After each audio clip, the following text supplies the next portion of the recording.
So hello, viewers and watchers and all those who are following our handle.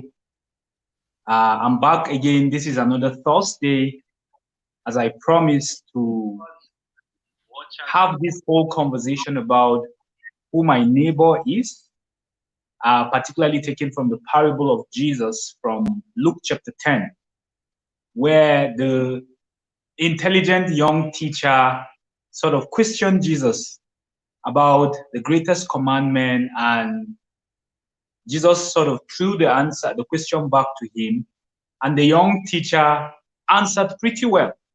But Jesus, instead of answering the question the young teacher brought, Jesus gave a parable. And in the parable, we see a lot of things playing out. But then my focus this evening is to sort of deconstruct the idea of who my neighbor is, particularly from those who perceive that when you talk about neighbors, you are simply talking about human beings. But with my dear friend, I'm always really excited to listen to Carol. Although just backstage, we were sort of wrestling with the fact that she is not a night person. So would you pardon Carol if you see Carol sleeping while we're having this discussion? But I the will whole say, idea Oscar, is this to push is a sign of Carol. love. I'm saying this is a sign of love. Yes, actually, Carol is my very dear friend, and agreeing to do this tells me that if I ask Carol to share half of Kenya with me, Yes. she's going to do that. Uh-huh. But quickly, let me introduce Carol a bit. I'll give her the opportunity to also tell us a bit of what she's doing and why it's important to bring Carol on this conversation. And like we will always say on the Replica Church, we're doing this because you matter. Now, Carol is she's an activist. Carol loves to be introduced as an activist, doing some great and awesome things in Kenya. She is the founder actually of Msingi Trust. She's going to tell us a bit about Msingi Trust, and you would see how it connects with this whole idea of redefining who your neighbor is, and particularly leading the church to consider the importance of social justice. But before we dive into the discussion, Carol, have I left out some things you would love to tell us about yourself? No, that's it. That's basically it. I think I I love I love. Am I here? Yes, I'm here. I Yes, love you the are. yeah. I love the church, but at the same time, I don't understand it. Um, yeah. So let's maybe I'll get to speak more about who I am as we discuss. Yeah. Yeah. Great. And what Carol just said is very critical, because we are this new group of young people who are trying to sort of redefine how the church does ministry and how the church views its existence, the importance of the existence of the church in this generation, these daring times. And I can say without fear that sometimes I'm really disappointed, particularly in the organized church, how we respond to issues. But then we will dive into that shortly. So, Carol, the focus of our discussion is to look at the concept or the idea of who is my neighbor. Mm. I would love to hear your thoughts about that parable in Luke chapter 10. What are your thoughts? What are your reflections? How do you view that as Carol, Mm. particularly going through the interaction between Jesus and the young teacher? Uh, let Mm. me hear your thoughts, your reflections from that parable. I mean, I don't want this to be academic, so I really want to hear your thoughts. Uh, I'm sure you've read that story over and over. You've heard it preached right from our Sunday school times and all of that. But what are your thoughts about that parable? One, the parable for me is really that it comes as a result of someone who's wanting to test Jesus. And then the person is an expert in religious law. So right now we would call this person maybe a theology doctor, professor. And so this person is doing mental gymnastics with Jesus. And it's like always you're trying to find to come to the place of saying, oh my gosh, I got you. Jesus, I got you, you know. And then by telling the story, by Jesus answering, you must love the Lord your God with all your heart, your soul, your strength, and all your mind. And then adding, and you must love your neighbor as yourself.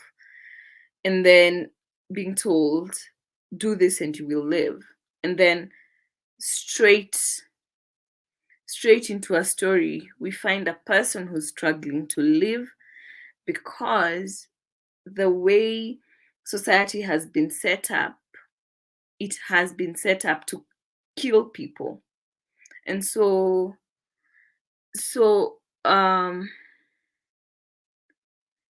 when Jesus is asked, who's my neighbor, the response is, look for the people who society is killing. That's your neighbor. Wow. Yeah. So for me, it's look for who the society is killing, and that's your neighbor. And then we see then the story, the way it transpires is that first we are given the proper person, the proper man, the man of the cloth, who who's coming. It's like, no, guys, I'm not dirtifying my clothes. And you see, he was doing the right thing. He needed to be ceremonially clean. But Jesus is, guys, you'll excuse me because I will say what I need to say. But Jesus is rubbishing all that and saying, no. And then comes another person. So, and then a priest comes, sees a man lying there. He crosses to the other side of the road and passed him by. How many times do we pass by people? Me included, me. I pass by so many people because I'm in a hurry, because I will be lied to. If Kenya is like Nigeria, if Nigeria is like Kenya and Kenya is like Nigeria, you know, there's someone who has a plan there and they're going to swindle you. So, so you're like, I let these people sort themselves. And so the beauty about this story is your neighbor is where people are dying. Wow. And for me, we run away from death. We run away from that, from the dying. We run away from the oppressed. We and side with the oppressors, because the oppressed will pay you, will not pay you, but they will need you to pay. And so the despised Samaritan comes, and the despised Samaritan comes, and he's the one who understands truly what neighbor means. This despised Samaritan, and you see, for Nairobi, I would say we struggle with Al-Shabaab. So I would say an Al-Shabaab man comes alongside, and that's the man who helps. A Boko Haram person comes, and that's the person who helps. And of course, the nuances are different because the Samaritans were, we know the reasons they were hated and all that. But you see, we've sanctified, we've cleansed the term Samaritan, but it was a term of abuse. Yeah. It was a term of hatred, of being despised upon. And then most of the times, then the other thing is we never ask. We are never told, we are told that there was just a man. All these three people, you never see yourself as the wounded person. Yeah. You always either see yourself as the Samaritan or the priest or but you're never the wounded person. As the church, we never see ourselves as the wounded people. And you see, we know that this person was a Jewish man. And so, maybe this was a persecutor of Samaritans. Yeah. Yet, he was tended way and beyond, above and beyond. By a Samaritan.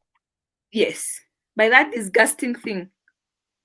But Carol, you know, it's easier said than done, right?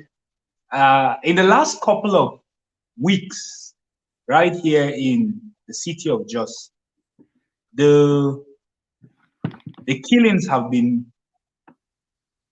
painful, and I could see a lot of people wrestling with hate. How do we?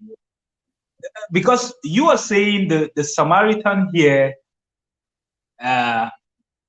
disgusted, and we can sort of take that template and look at our society. Particularly for me in the middle belt of Nigeria, if you call the Fulani herdsmen, it's almost like you're calling the Samaritans to me.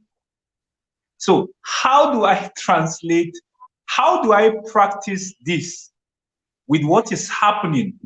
How am I able to allow myself to get stained?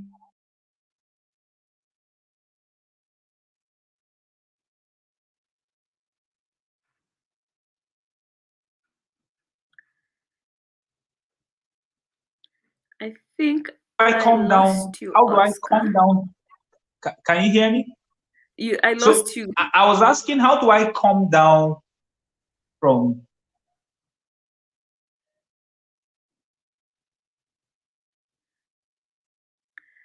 I've lost you once more.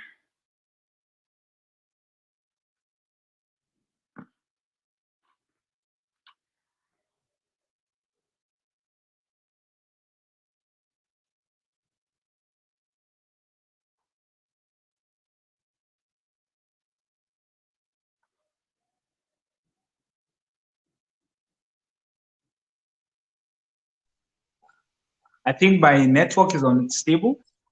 But Yeah. then I was simply asking, how do I translate this very difficult principle into practice in this difficult world and difficult context where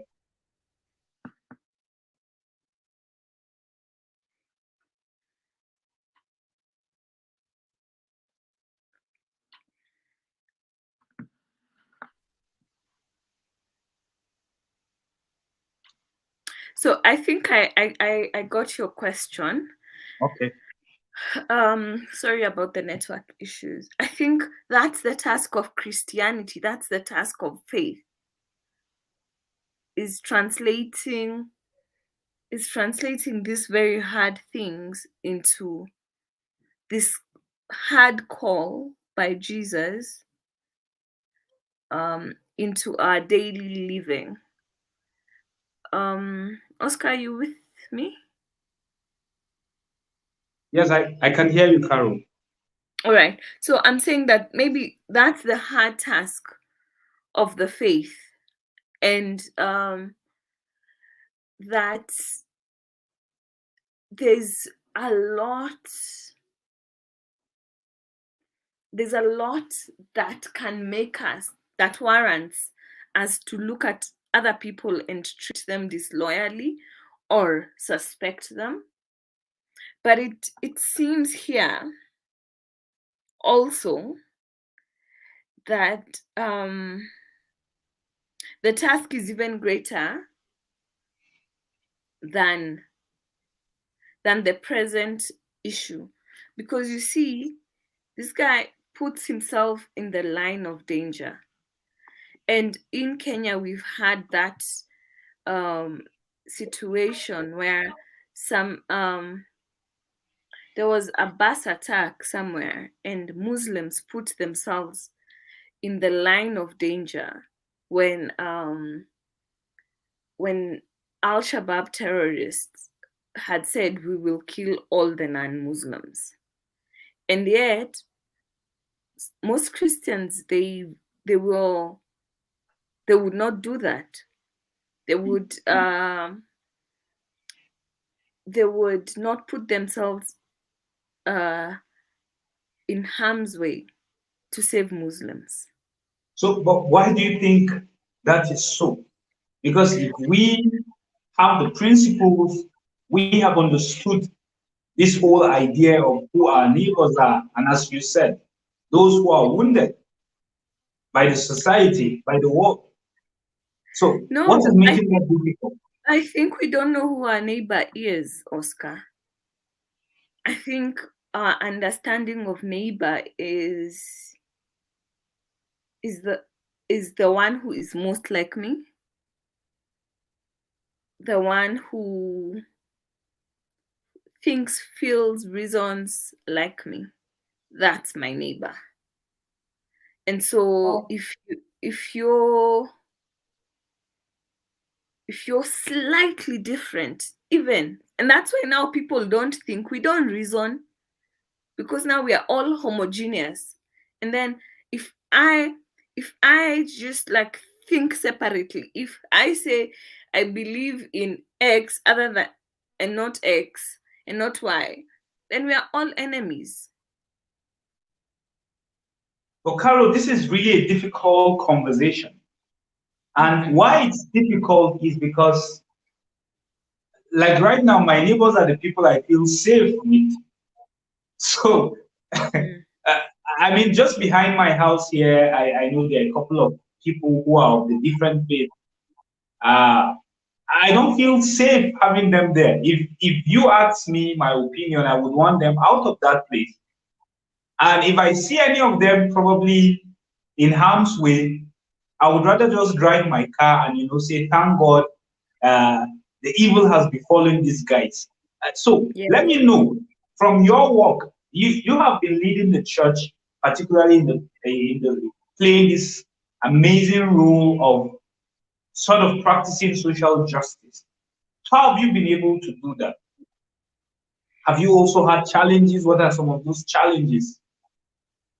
I think for me, because my work with Msingi, we connect the world of faith, social justice, activism, and advocacy.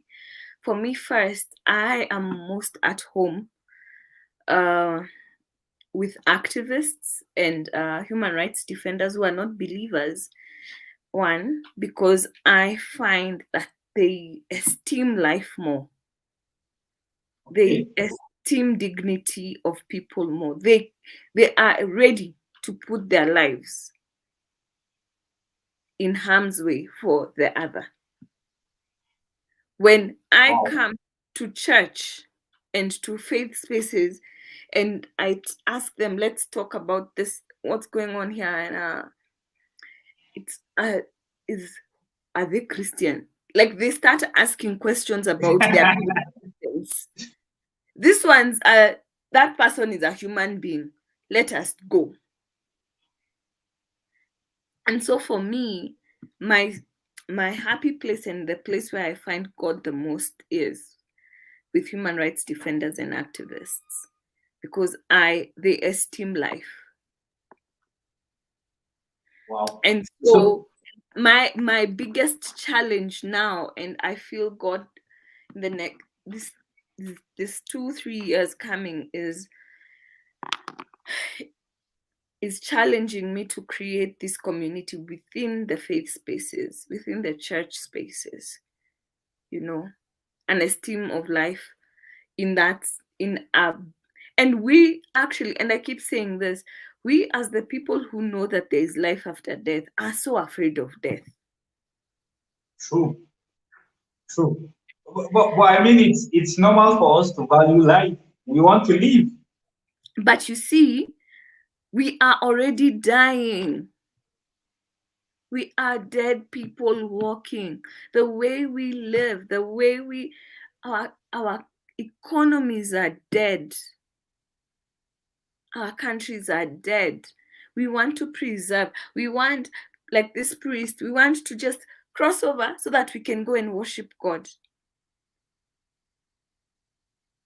But Carol, I mean, how do you react to someone who does not even value life, who wants to kill your family, kill you?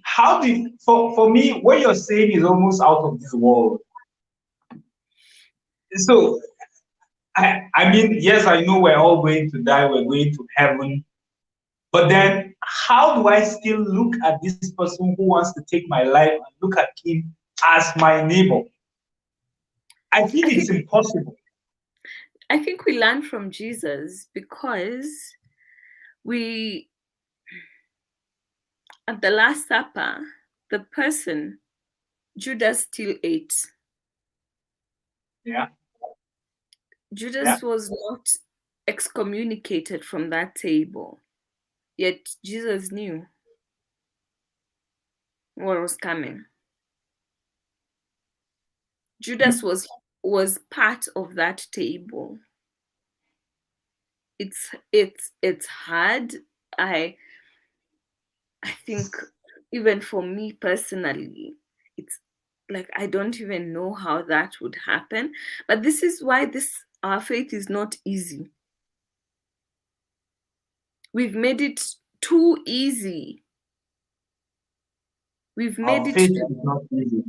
Yeah, but we've made it too easy. We've made it to cost nothing. So we are smooth sailing. We are like, 5 people, we believe the same. Okay, let's go.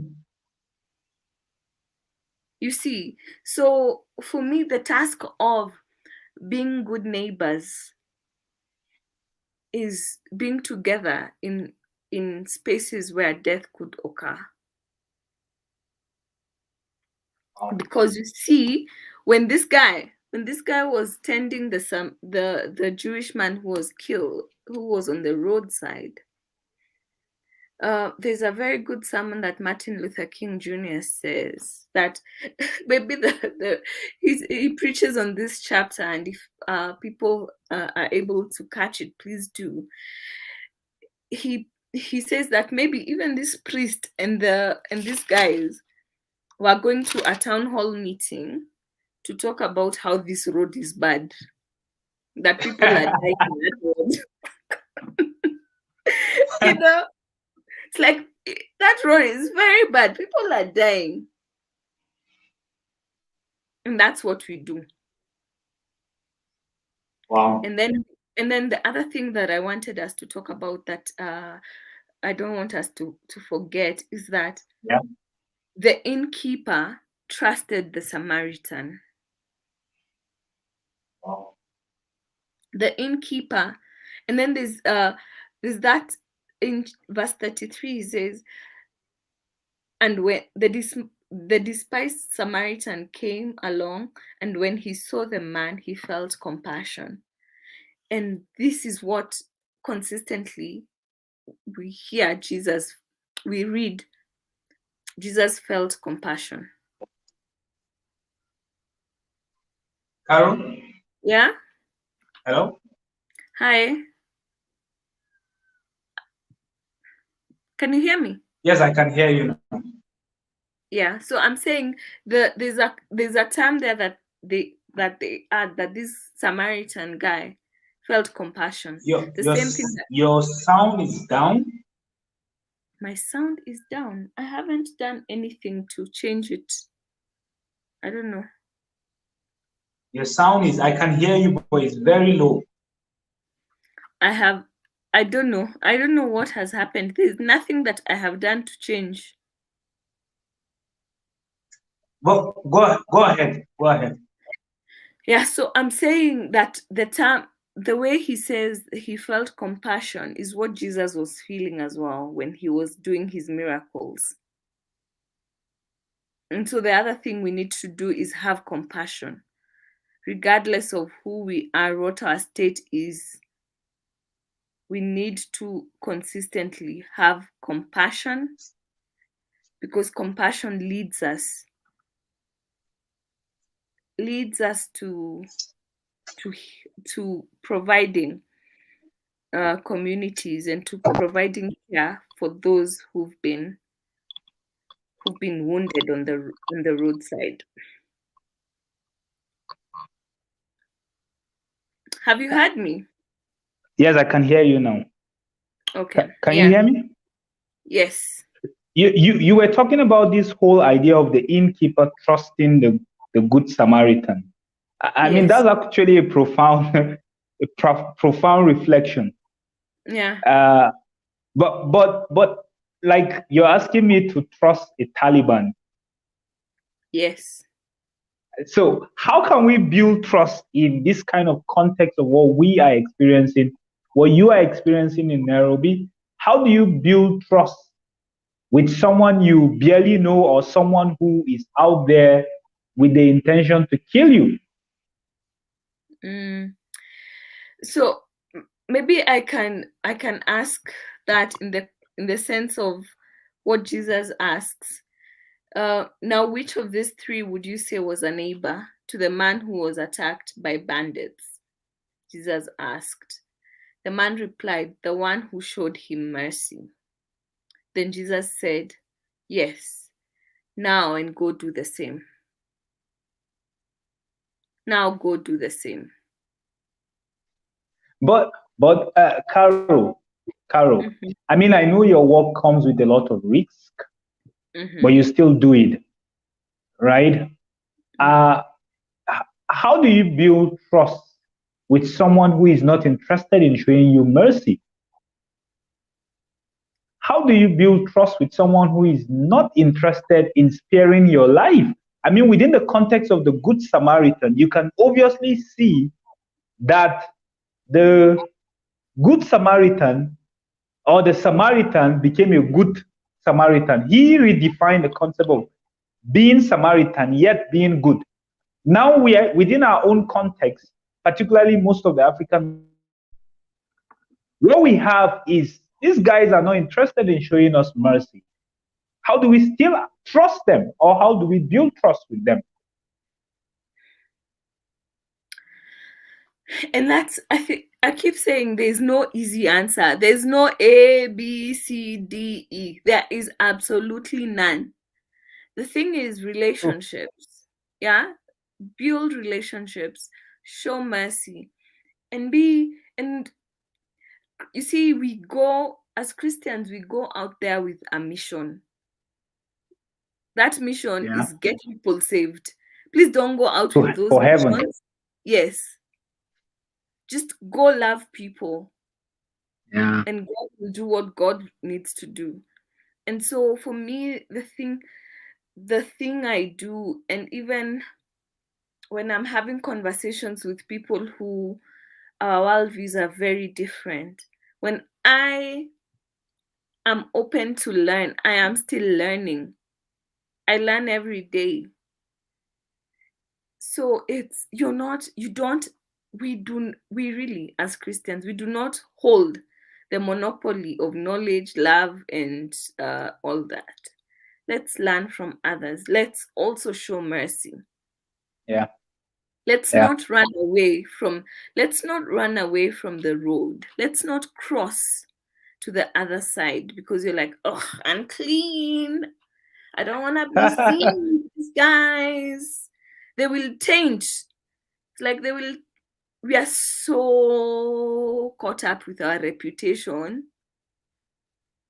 Oscar, if I Yeah. see you at 10 p.m. with a random woman on the street, your reputation is spoiled for the week. Yet we don't know what's going on, you know? Yeah. Yeah. It's an opportunity for showing mercy that's happening. Mm, mm. So because you Uh, want to protect your testimony, yeah. you keep away. That's not the way of Jesus. Like Carol, this is a very difficult discussion, but I felt it's important to have this conversation on this platform because the world is building us to become haters, Mm, defending our spaces. mm, And as a result of that, we're becoming less and less like Jesus. mhm. And sometimes we justify it with all the justifiable reasons. Yeah. But when you go back to scripture, you still see scripture saying, go back and do likewise. Mm, And I cannot tell you the amount of uh, debates we're having, particularly within my context in the last couple of days because of what has been happening. And I think globally, yeah. lots and lots of Christians are asking the question, who is my neighbor? Can Mm, this killer still be my neighbor? From what I'm hearing from you, Carol, you're saying yes. mhm. Yeah. That's Oscar, you've disappeared again, but that's what I'm saying. Cause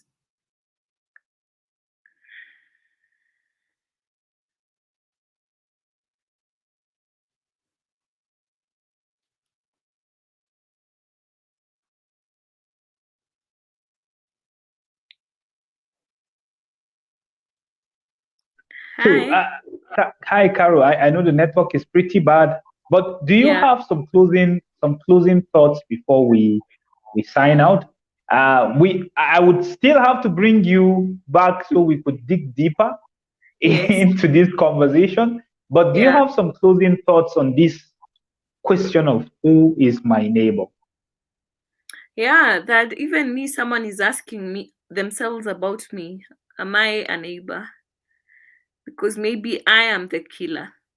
You see, most of the times we think of ourselves as the good people. The saints. Yes. That when you're asking, who is my neighbor? Someone else is asking that question about you. And maybe people have shown you grace by welcoming you into their space and giving you life. And so let's not walk around entitled to life, yet people are giving us opportunities and chances at life every day. This is a difficult discussion. I bet a lot of people will probably not agree with Mm, our opinion and our thoughts, but it does not change the fact that Christ is still asking us in this difficult time to love the unlovable people. I don't know how this, and like Carol said, it's not an easy answer where you just say tick A, B, C. No, it's a difficult one. And I just pray that the more darkness covers the universe, the more we are shining brighter like the stars. And I also pray that the more the devil wants us to be haters, the more we're lovers, because again, Christ has clearly said that it is through our love that we are known that we are his disciples. I would love to read your thoughts about this conversation, and I hope to come your way again next week. Who is my neighbor? I would look at several series and several perspectives to this. Please do join me next week.